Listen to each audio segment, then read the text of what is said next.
Movie की शुरुआत में हम एक गर्लफ्रेंड बॉयफ्रेंड को आपस में लड़ते हुए देखते हैं, जहां लड़के का नाम वैन और लड़की का नाम सूजी होता है। और इस वक्त लड़ाई के दौरान इन दोनों के बीच में ब्रेकअप हो जाता है। ब्रेकअप हो जाने के बाद भी वैन सूजी को मनाने की काफी ज्यादा कोशिश करता है, लेकिन सूजी उसकी बात नहीं मानती। लेकिन अलग होने के बाद भी वैन को हमेशा सूजी की याद सताती रहती है, जिस वजह से वैन सही से सो भी नहीं पाता और वो हर वक्त बस उसी के बारे में सोचता रहता है। अब वैन उसके बारे में ओवर थिंक कर करके परेशान हो चुका था, इसलिए वो सोचता है कि आखिर मैं इस टाइम को कैसे स्पेंड करूं। जिसके बाद वो एक सुपर स्टोर पे पहुंचता है और वहां जाने के बाद उसे आइडिया आता है कि वो इस सुपर स्टोर पे नाइट शिफ्ट में काम करके अपना 8 घंटे का टाइम यहाँ पे स्पेंड कर सकता है। लेकिन उस शॉप के अंदर पहले से ही 4 लोग थे और वहाँ पे एक लड़की काम करती थी जिसका नाम सेरन था। उसके अलावा वहाँ पे 2 लड़के भी काम करते थे और चौथा वहाँ पे फाइनली इनका बॉस था।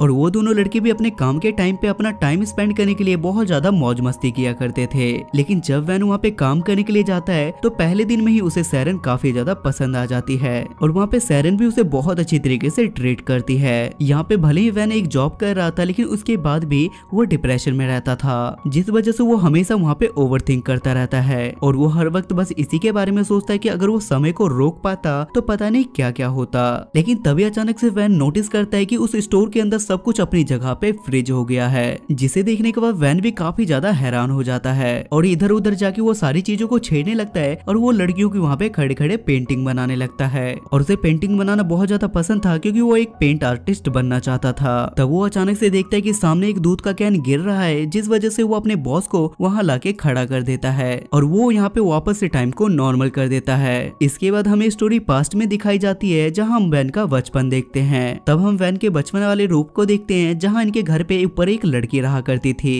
और वो हमेशा वैन के सामने से बिना कपड़ों के जाया करती थी। वहीं दूसरी तरफ हम मैताली नाम की लड़की को भी उसी समय में देख पाते हैं, जो लोगों से पैसे लेके अपने कपड़े उतार के उन्हें दिखाया करती थी। और यही एक कारण है जो वैन के अंदर भी ये सारे चेंजेस आ गए थे। वहीं वैन अपने दोस्त के साथ एक गंदी सी मैगजीन पढ़ रहा था, पर तभी उसकी मॉम वहाँ पे आ जाती है और वो इन दोनों को ऐसी हालत में देख लेती है। उसके बाद स्टोरी एक बार फिर से प्रेजेंट में आती है, जहाँ वैन को पता चलता है कि वैन के बॉस एक फुटबॉल प्लेयर हुआ करते थे। उसके बाद अगले सीन में हम सब लोगों को एक साथ फुटबॉल खेलते हुए देखते हैं, लेकिन काफी कोशिश करने के बाद ये लोग बस हार ही रहे थे। तब वहाँ पे एक बंदा बॉल को बहुत तेजी से किक करता है, जो सीधा वैन के बॉस के मुंह पे जाके लगती है और वैन के बॉस की वहाँ पे नाक टूट जाती है। जिसके बाद वैन एक बार फिर से टाइम को फ्रीज कर देता है और वो कोल्ड ड्रिंक पीने के लिए चला जाता है। वहाँ जाने के बाद वैन एक आदमी को देखता है जिसका चेहरा ढका हुआ था, जिसे देखने के बाद हमें और वैन को पता चलता है कि इसके अलावा भी कोई और इस टाइम ट्रेवल में ट्रेवल कर सकता है। थोड़ी देर के बाद वैन फिर से वहाँ से वापस आता है और वो टाइम को फिर से नॉर्मल कर देता है, जहाँ वो देखता है कि उसके बॉस की नाक टूटने की वजह से बहुत ज्यादा खून बह रहा है और इसके बाद मैट उसे हॉस्पिटल ले जाता है। उसके बाद वैन और सेरन अकेले थे, जिस वजह से ये दोनों साथ में कॉफी पीने के लिए जाते हैं। अगली सुबह वैन का बॉस इन सभी से आके कहता है कि मेरे घर पे पार्टी है जिसमें तुम सभी को जरूर आना है। लेकिन इस इनविटेशन के बाद स्टोर के बाकी 2 बंदे वैन से कहते हैं कि हम लोग एक आर्ट गैलरी के ऑनर हैं और तुम्हें मेरे पास अपनी पेंटिंग लेके आना होगा।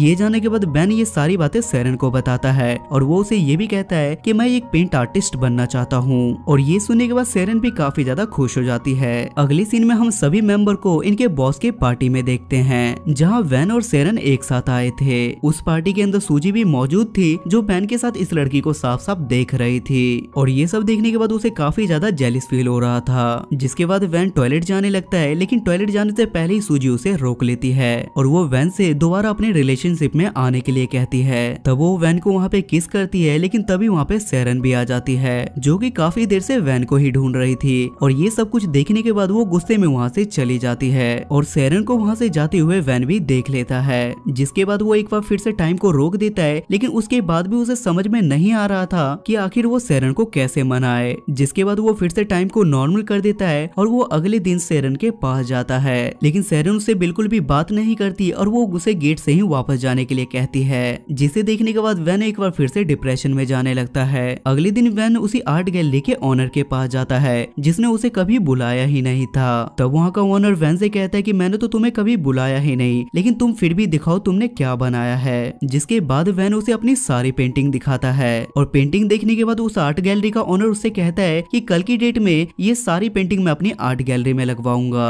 और इस मोमेंट के लिए वैन सेरन को भी वहाँ आने के लिए इनवाइट करता है। वहाँ पहुँचने के बाद सेरन देखती है कि वहाँ पे आर्ट गैलरी में चारों तरफ बस उसी की पेंटिंग लगी हुई है, जिसे देखने के बाद सेरन काफी ज्यादा पागल हो जाती है और वो खुशी के मारे वैन को वहाँ पे जाके किस कर लेती है। और इस टाइम पे मौके का फायदा उठाते हुए वैन भी इस टाइम को फ्रीज कर देता है। लेकिन इस समय एक ऐसा चमत्कार होता है कि सेरेन की बॉडी यहाँ पे फ्रीज नहीं होती, जिसके बाद ये दोनों साथ में बाहर जाके फ्रीज स्नोबॉल के पास जाके एक दूसरे को किस करते हैं और ये मूवी यहाँ पे खत्म हो जाती है। सो गाइस, आई होप कि आपको आज की एक्सप्लेनेशन पसंद आई होगी। और इस मूवी की IMDb रेटिंग है 7.1 स्टार्स आउट ऑफ 10 और 82% इसे गूगल यूजर ने लाइक किया है। अगर आपको ये वीडियो या एक्सप्लेनेशन पसंद आती है तो मेक श्योर आप मेरे चैनल को सब्सक्राइब करके बेल नोटिफिकेशन जरूर ऑन करें। तब तक के लिए स्टे सेफ, स्टे हेल्दी।